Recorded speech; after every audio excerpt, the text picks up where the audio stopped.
पाकिस्तान के आसमान में 60 घंटे तक लगातार कथित उड़ानें, चीन के भारी मिलिट्री ट्रांसपोर्ट एयरक्राफ्ट, तुर्की के मिलिट्री प्लेन्स और लैंडिंग हुई पाकिस्तान के उन एयरबेस पर जो उसकी स्ट्रेटेजिक मिलिट्री नेटवर्क के बेहद अहम हिस्से हैं।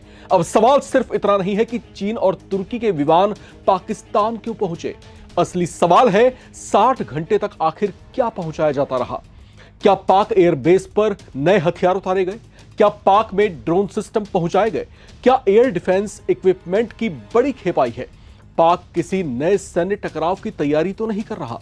और सबसे बड़ा सवाल, अगर यह सिर्फ सामान्य मिलिट्री मूवमेंट नहीं थी तो भारत के लिए इसका मतलब क्या है? नवभारत टाइम्स पर आज हम आपको बताएंगे पाकिस्तान में चीन और तुर्की के विमानों की इस असामान्य गतिविधि के पीछे क्या हो सकता है। कौन कौन से पाकिस्तानी एयरबेस इस एयरलिफ्ट से जुड़े बताए जा रहे हैं और क्यों भारतीय सुरक्षा एजेंसियां इस पूरे घटनाक्रम पर अपनी नजरें टिकाए हो सकती हैं। तो आखिर 60 घंटे तक पाकिस्तान में क्या चलता रहा, शुरू करते हैं। रिपोर्ट के मुताबिक चीन और तुर्की के मिलिट्री ट्रांसपोर्ट एयरक्राफ्ट करीब 60 घंटे तक पाकिस्तान में लगातार आवाजाही करते रहे। न्यूज 18 ने एक सीनियर इंटेलिजेंस अधिकारी के हवाले से बताया है कि भारी मिलिट्री ट्रांसपोर्ट एयरक्राफ्ट ने पाकिस्तानी एयरबेस के कई चक्कर लगाए।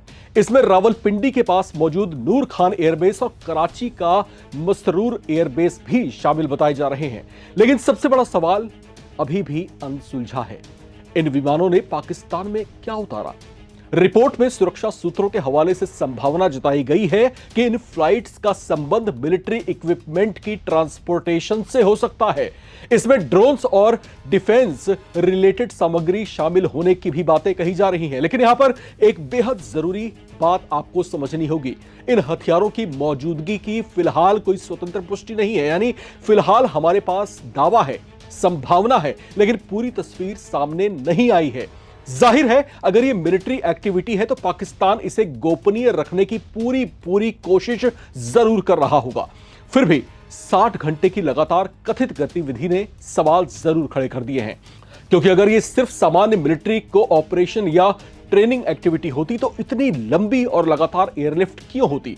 इतने बड़े मिलिट्री ट्रांसपोर्ट एयरक्राफ्ट की जरूरत क्यों पड़ती और एक साथ चीन और तुर्की की मौजूदगी क्यों दिखाई देती? अब पाकिस्तान की मिलिट्री जरूरतों को समझिए। पाकिस्तान लंबे समय से fighter aircraft, air defence system और अनमैन्ड प्लेटफॉर्म के लिए चीन पर काफी निर्भर रहा है। भारत और पाकिस्तान के बीच पिछले साल हुए सैन्य टकराव के बाद चीन पाकिस्तान डिफेंस कोऑपरेशन और ज्यादा चर्चाओं में आया। चीन ने भी यह बात स्वीकार की थी कि उस दौरान उसकी एविएशन इंडस्ट्री से जुड़े कर्मचारियों ने पाकिस्तान को टेक्निकल असिस्टेंट दी थी। अब सवाल उठता है कि क्या इस बार भी चीन पाकिस्तान की मिलिट्री कैपेबिलिटी को तेजी से मजबूत कर रहा है? एक संभावना यह भी जताई जा रही है कि पाकिस्तान को किसी नए एयर डिफेंस सिस्टम की डिलीवरी मिली हो सकती है, खासकर इसलिए क्योंकि रिपोर्ट में यह सवाल उठाया गया है कि अगर पिछले संघर्षों में पाकिस्तान के कुछ एयर डिफेंस एसेट्स को नुकसान पहुंचा था तो क्या चीन अब उसकी जगह नए सिस्टम्स भेज रहा है?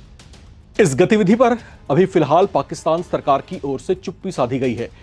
उनकी ओर से अभी किसी भी तरह की पुष्टि नहीं की जा रही, लेकिन इन संभावित हलचल ने साउथ एशिया में चर्चाएं जरूर तेज कर दी हैं, क्योंकि इसे लेकर कुछ खास तरह की लॉजिकल कड़ियां आपस में जुड़ रही हैं।